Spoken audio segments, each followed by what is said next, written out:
Ang Pilipinas ay isang bansa sa Timog Silangang Asya na kilala sa kanyang mayamang kasaysayan, magkakaibang kultura at likas na ganda. Ito ay mayroong mga katangian na nagpapakita ng kanyang pagkakaiba sa ibang mga bansa sa rehiyon. Dahil ang bansa ay may mahabang kasaysayan ng kolonisasyon, ang kasaysayang ito ay nagresulta sa isang natatanging paghalo ng impluensya ng Kanluranin at Asya na nakikita sa wika, relihiyon at cuisine ng bansa. Lahat ng mga ito ay nagbibigay ng kakaiba sa Pilipinas bilang isang tunay na natatangi at nakakaakit na bansa. Kaya't ating alamin ang mga bagay at katangiang kakaiba sa Pilipinas. Pero bago yan ay huwag kakalimutang mag-like at mag-subscribe sa ating channel para laging updated ka sa ganitong klaseng video.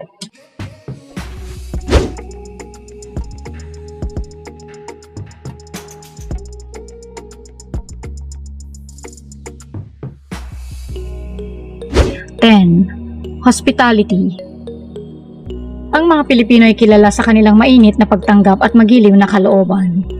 Karaniwan sa mga Pilipino na magpakita ng kabutihang loob sa iba, pati na sa mga hindi nila kakilala, at dalhin sila sa pakiramdam na parang nasa tahanan nila. Kahit nasa simpleng pag-aalok ng malamig na inumin, ang mga Pilipino ay kilalang mga mapagbigay at masayahin. Ang uri ng hospitalidad na ito ay malalim na nakatanim sa kultura ng mga Pilipino at tinatawag na hospitality of the heart. 9. Shopping.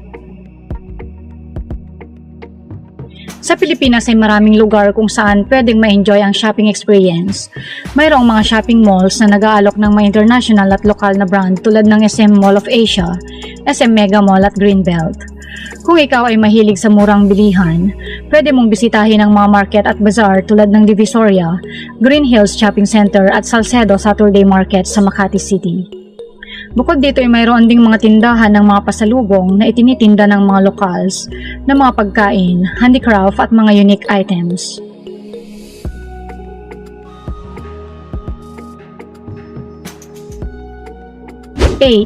Jeepney. Ang jeepney ay isang mahalagang bahagi sa buhay ng mga Pilipino.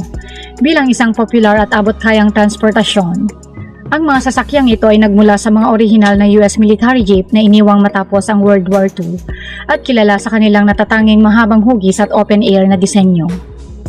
Kayang magsakay ng hanggang 20 pasahero sa mga upuan sa magkabilang panig na may driver na nakaupo sa harap. Isa sa katangian ng jeepney ay ang nakakapukaw at makulay na dekorasyon. Karaniwan itong may mga makulay na disenyo at may mga slogan na nagpapakita ng personalidad o paniniwala ng driver.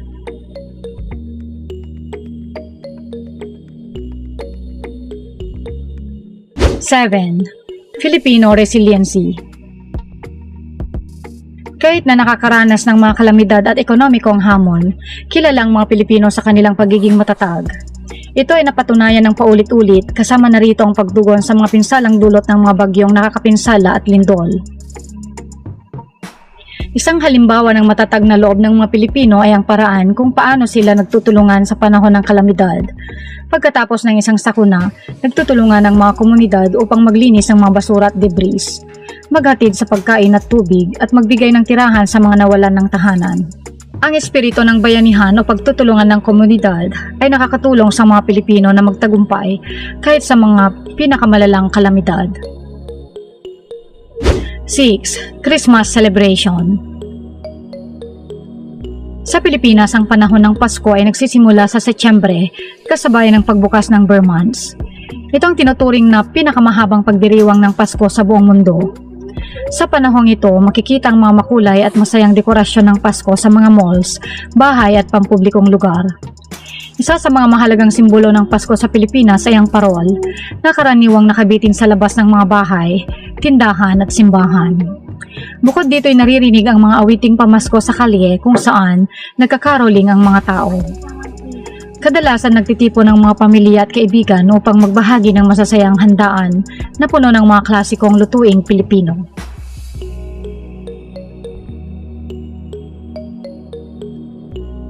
5. Overseas Filipino workers.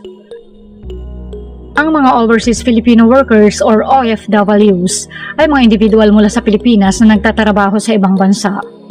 Karaniwang nagtatrabaho sila sa mga industriya tulad ng construction, pangangalaga sa kalusugan, turismo, trabaho sa bahay at sa mga pabrika. Kadalasan ng mga OFW ay naghahanap ng trabaho sa ibang bansa dahil sa kakulangan ng trabaho at mas mataas na sahod.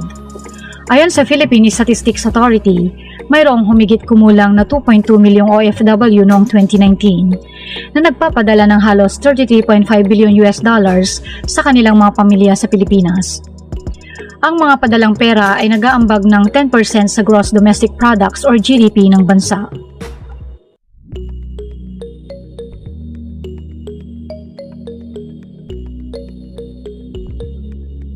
Four, volcanoes and natural wonders.